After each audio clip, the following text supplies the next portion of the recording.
Ayan, umiiyak na yung tatay ko.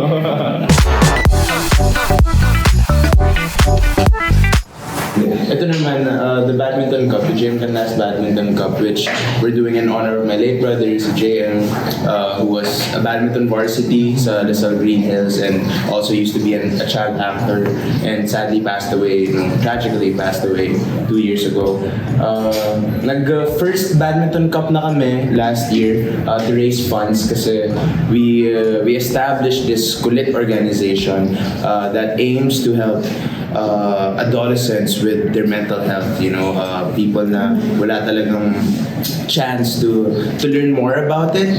We aim to educate a lot of people about mental health, not just the adolescents, but even their parents, even everybody in general. And this Badminton Cup is to raise funds to help more people and also to have fun. Kasi sports is also therapy in a way and makakatulong sa mental health. And JM was very passionate about badminton and even mental health despite what happened.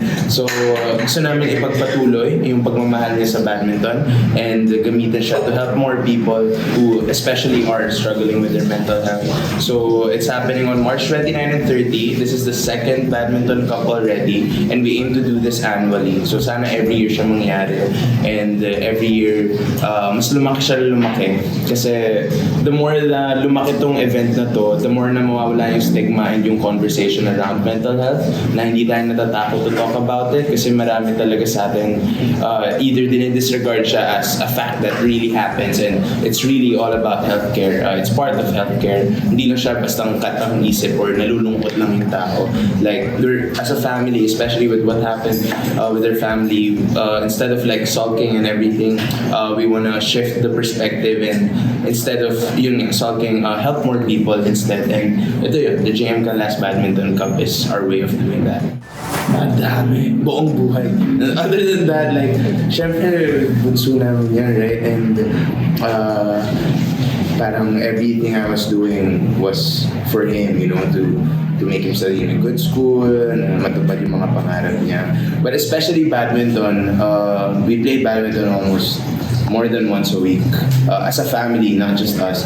Siguro fondest memory ko was his last birthday nung sinalubong namin. March 4 kasi birthday niya.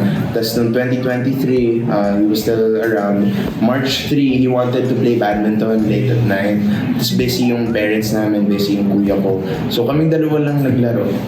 Tapos nakakainis nga, I have a video of that whole match nung March 3 na yun. Kaso nasira cellphone ko, kasi hindi ko na mahanap yung file na yun. But I remember, tinalo niya ako, parang 2 points lang yata ang score ko doon. Sobrang galing niya kasi maglaro. Tapos, nag-enjoy lang kami. Kasi sinalubong namin yung birthday niya very humbly. Naglalaro na kami badminton kami dalawa. Tapos, pag-uwi namin, nag-blow ng cake. Tapos, pahinga na. But other than that, lahat yung supporta niya in general, namimiss ko whenever nagigising ako sa early in the morning na may tao nagbubukas ng mga cabinet ko. Tapos naghahanap ng damit. Kuya, pera mo ko nito. So, sige. Tapos matutulog lang ako. Nakakamiss yung mga small moments like that. And yung buong katauhan lang niya, sobrang nakakamiss. But at this point, we can't do anything about it but be proactive and instead help more people who are struggling with what he struggled with. And he will always be remembered. Hindi naman siya makakalimutan. Every Sunday, we always visit him sa Cavite. He's laying in rest right now sa Cavite kasi. So as a family or kung sino man available that day, we always visit him every Sunday. And yun, magbabond as a family. Ayan, umiiyak na yung tatay ko.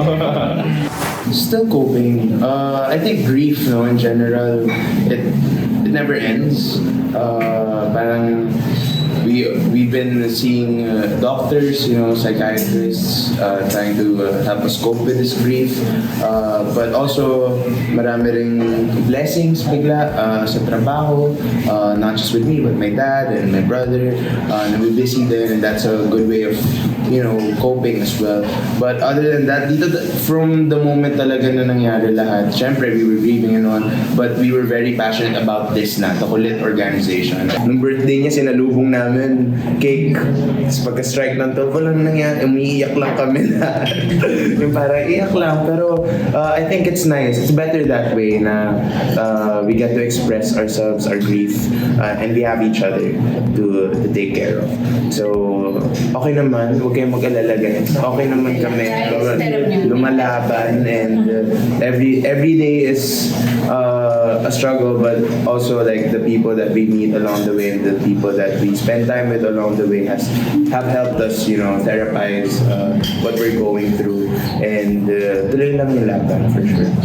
To be fair naman to him, aside from my parents siguro, like ramdam ko sa kanya na siya yung pinaka-proud lagi. Kasi yung kuya ko medyo constructive pa siya sa mga criticism. So kumari like manonood kami ng movie ko, kumari About Us But Not About Us, na sa premiere magkakasama kami ganyan. My kuya would always be the critic sa akin. Yeah. Parang okay, you could have done this better, which I appreciate din naman, of course. Pero yan si JM lagi lang, galing mo kuya. Good job, kuya. Grabe sa akin makagawa akong ganyan, kuya. Laging ganoon lang si JM when it comes to me and my work. So even before everything else happened, ramdam kong proud na siya sa akin. Naparamdam niya sa akin yun. And sana, in a way, naparamdam ko rin proud ako sa kanya. Pag may badminton tournament siya, we always make it a point na pumunta kami as a family to support, kahit matalo or whatever, yakap lang, ganyan. Naparamdam ko naman. Pero feeling ko, pinaka-mapaproud siya, yung music na na-release ko. Kasi kung ano, Kilala Kita, yung Love Song, all those songs, sila ng kuya ko una ding nakarinig. Maliban kay Masya, sila ng kuya ko una kong pinaparinig kasi kami magkakapatid, halos same kami ng taste sa pelikula, sa music, parang hip-hop din, and even sa movies, like pare-pareho kami ng taste. Tapos, I remember a week before he passed, I made him listen to Love Song and Kilala Kita na binago namin, para may binago kami sa Areglo. Tapos tumutuwa siya. Sobrang nagandahan siya. Tapos sabi niya, send niya na nga sa mga friends niya. Ganun. Sinend niya nga sa mga friends niya, nileak niya na. Tapos, ngayon, it's out now officially, and I'm sure he would be forcing his friends to stream it and all that stuff. So, ramdam ko hanggang ngayon na proud siya sa akin. And lahat ng ginagawa ko is for him, for sure.